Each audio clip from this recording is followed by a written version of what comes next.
Hey, what's up, everybody? BDF 44 coming at you in a video. All right, so went to my therapy session, met Lydia. She was good people's, nice Korean lady, and we set up an appointment for the 30th at 1 o'clock. So we will try to make sure we back over there on time as I was today, because I got there literally at 3:30. Believe it or not, I got there exactly on time. And so I was very pleased about how that all panned out. I'm not pleased about this puddle in front of me, though, for somebody wearing Vans. But I gotta tiptoe through this nonsense, man, because that's just what it is. It's rainy for the first time in a long time on this side of town, and I'm wearing the wrong shoes because that's the only shoes I can wear. It's either these or J's. I ain't doing all that. But man, it went well. We went through the interview process. Once again, the same interview process I went through with that dude when I first went to therapy, and they were trying to assess me just to basically see what type of treatment they thought I would be best for. And we didn't really get a chance to finish it because we wanted to get out of there on time. They closed at 5, so we got me out of there about 4:30. It's 5:30 right now, and it's already dark, as you can clearly see. But I thought it was a positive meeting. I'm pretty comfortable talking to pretty much anybody, so that's not really a thing for me. But if anything, they just let me know what the process is, and they have a graduation process, even though it's about finding coping mechanisms for what it is you're going through. And then from there,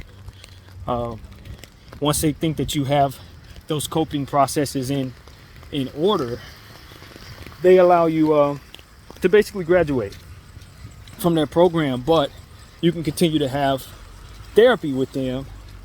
You just got to spread it out further apart than just every 2 weeks. So that's the goal. That 2 weeks can last a year, 2 years. There's no time limit on that, but that's their process. They try to get you to a point where you only need therapy once every 2 months or something like that. So we really didn't get into the specifics of me too much, other than just the basics. And we'll continue that process on the 30th. But it's just hard to get consistency around here. I don't know if that's a thing where people see therapists once a week or whatever, but it's a new process for me, so I really don't know how it goes. I haven't talked to too many people who've gone through therapy enough to know what the rhythm should be or what I should otherwise look for. But it was good. It was good. I don't actually know what she looks like. She had a mask on, so that was kind of a thing, but nevertheless, it was all right, man. I was pleased just to have taken the steps to continue my mental health journey and try to get back to some normalcy, if I've ever known any normalcy. To be honest with you, I don't know that I have ever known what I would consider to be normalcy. But we're gonna take that journey. We're gonna take them steps, whatever they are. We're gonna figure them out, and praise God the whole way through. That's the plan anyway. Don't know what I'm stepping in, but it don't feel too kosher, let me tell you. That water puddle is pretty bad. So this is one of the reasons why it's just important for me to try to do this in the daytime, because I can't really see, and I like to be able to make content, but I can see that you guys will be able to see me, so that's pretty cool. But it wasn't really much to tell. The train ride was pretty crazy. It was like being in a mental institution on the way there and on the way back. Had like 3 or 4 different crazy people in the station at the same time, all kinds of different energy, and that's just what comes with in this being in LA on public transportation. You're gonna deal with a lot. And so this was one of the ones where we were dealing with a lot. But that's what it's about, is getting your own head in order, getting your own strength. And so that's really what it's about, man. Looking forward to getting home, watching this Laker game, getting my content out to you guys in regards to that Laker game, and getting me another meal and of course another shower per usual. And it ain't really a whole lot on my mind, man. Just trying to navigate through these damn puddles, man, with these Vans on. This is not the type of shoes I would be wearing normally in this situation, but hey, times are changing, man. I only got one pair of shoes in rotation right now, so this is gonna have to do.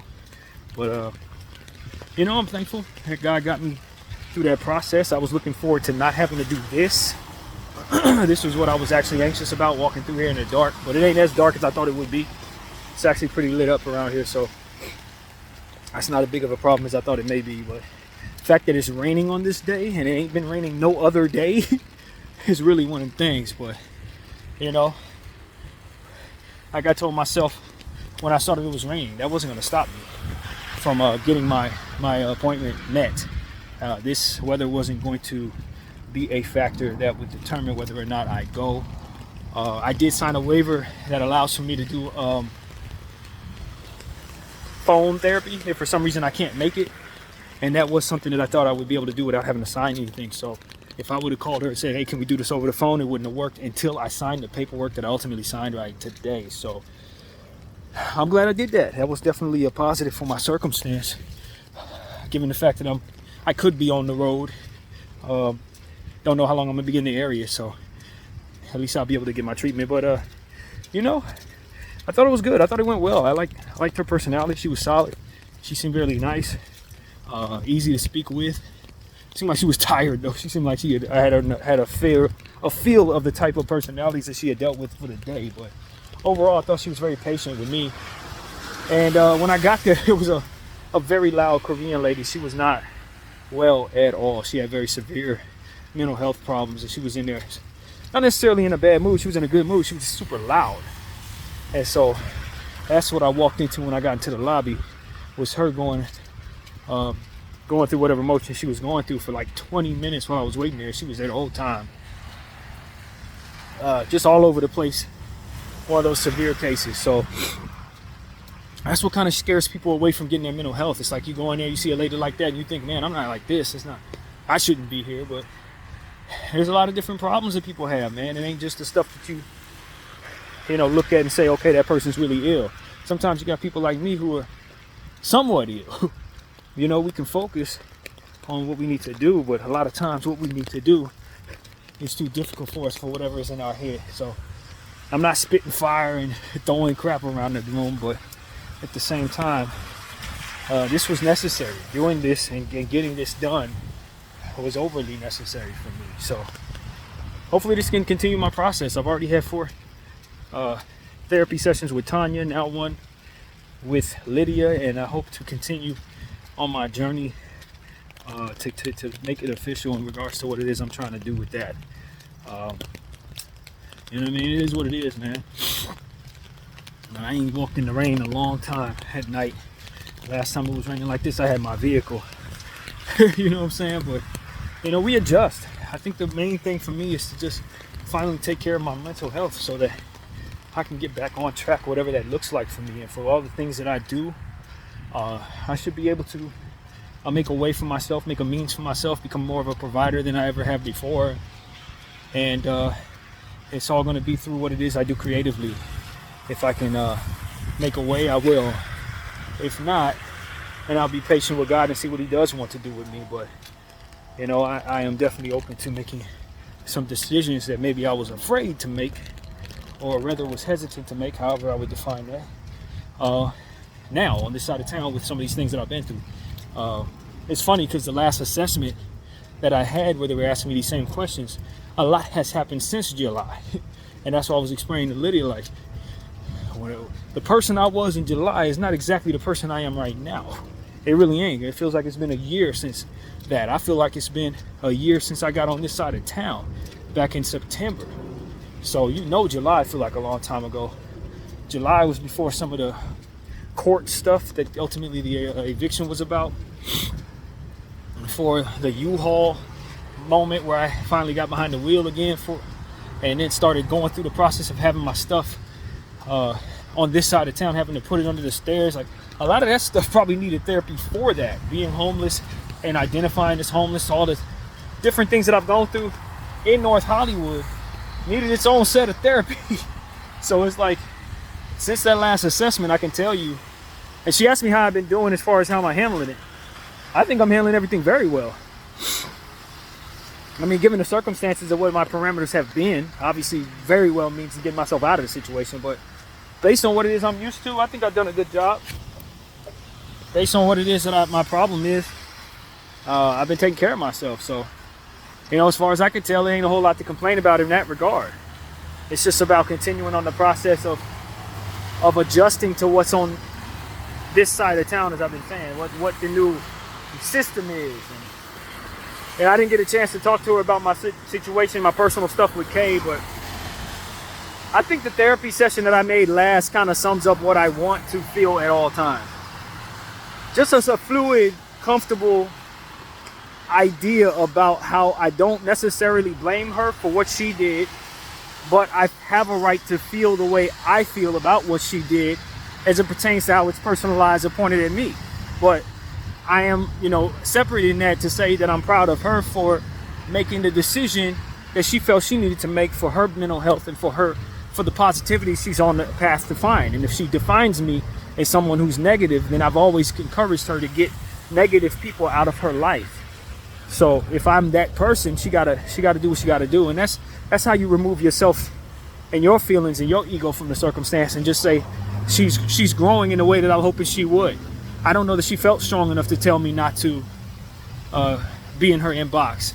Maybe I needed her to, in order to kind of give me the parameters necessary to have the discipline I was looking for, because I was struggling with that, as I was telling all of you. So while I do have a separate mind to say, yo, she really did me this, that, and the third, the more mature and the more holy side of me, so to speak, the more prayerful side of me is saying, just wait for your friend to grow. And as she grows, you will see a side of her that will reemerge more healthier than ever. But if you pile on your feelings and continue with the dialogue that she can't use, you'll further deter her growth, which will further deter the growth of your friendship. And so that's what the meditation was essentially saying to me. It's like, if you want her to be anything close to what it is you want her to be, you got to let her go through her process, and vice versa. If she wants you to be anything close to what she wants you to be, you're going to have to go through your process. And some of that comes from listening and not giving so much feedback. And a lot of times for me, hey buddy, the feedback wasn't very good that I was giving her is according to her interpretation of that feedback. She's hurting, she's struggling, and so am I. And a lot of times we need a lot more from each other than we can give one another during these type of times. But if we don't throw a Molotov cocktail on the friendship over stuff like this, where we need to do what we need to do for ourselves, in her case, getting away from me in this time, however long it's going to be, then we can reconvene another day and not have bad energy. A lot of what was in the way was, emotional stuff that had to do with romantic energy that she's not interested in giving anybody right now, or definitely not myself. I don't know if anyone else would be involved, but judging by what my situation is telling me, what I'm meditating on, she can't give that to pretty much anybody. So least of all myself. And if I'm gonna be that good guy, then I gotta walk that walk. I can't just talk that talk.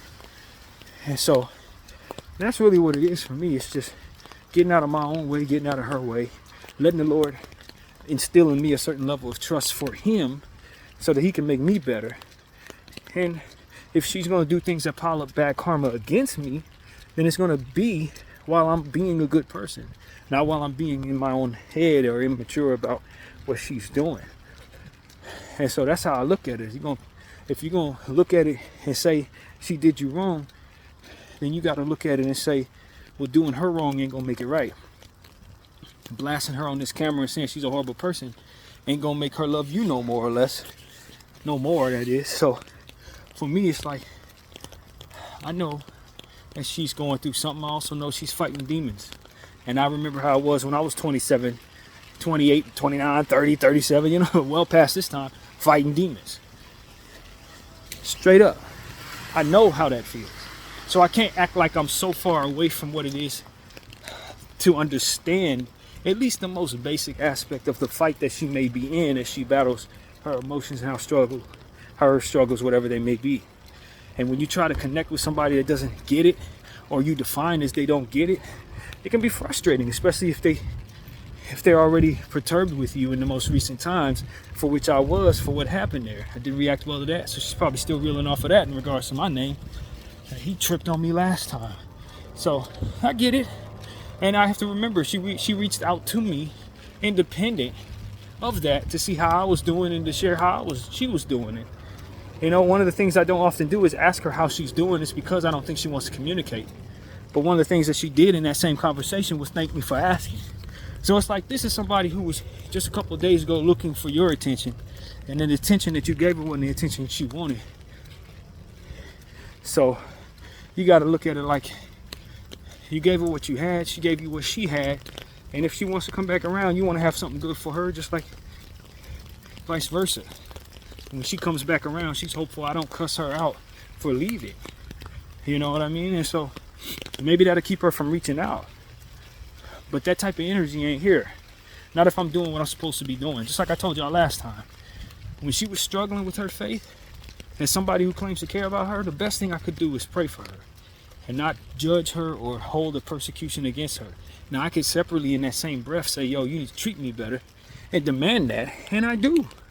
I do. And that's why I'm going to let her walk away, because I ain't going to let her treat me any old kind of way. But to separate that, to say she's maturing. She's still working off the last years of her immature ways in her 20s and stuff like that. And I'm almost in my 40s. So if I don't have some understanding of how that goes, or if I'm expecting her to have an understanding of how this goes, then I'm just fooling myself. Now we can reconvene in 11 years and we'll see how she feels. If she's still doing the same stuff, obviously there's a problem. But I don't think she's going to be in that space even 3 years from now. I think she's going to grow a great deal, just like I plan on growing a great deal in the next however long this takes for me to communicate with her once again. So that's really what the most mature aspect of me is saying to y'all. And that's what I wanted to carry over to this video as well. I do have a heart for what's going on here. I do not like being ignored. But I also want my friend to understand that she really does have a friend here. And so when she does come back around, while I want to be able to express myself comfortably, I also want those expressions to be more mature. I want those expressions to be more incorporating of how she's doing, rather than just how I'm doing and what I feel. And if I don't get that friendship again, then I'll know how to incorporate that into somebody else who will be more incorporated into what it is that I'm about, so that we can share that positively. But if I carry anger toward her, or frustration or hurt toward her, or lack of anything that would otherwise make me better, then I'm just allowing the enemy, for which worked through her by way of her pain to hurt me, as I always say, to win the battle. And I don't want him to win. And we've been winning these battles for a long time, so a lot of prayers have been prayed. So that's pretty much what I got to say. My name is BDF 44. Thank you all for watching.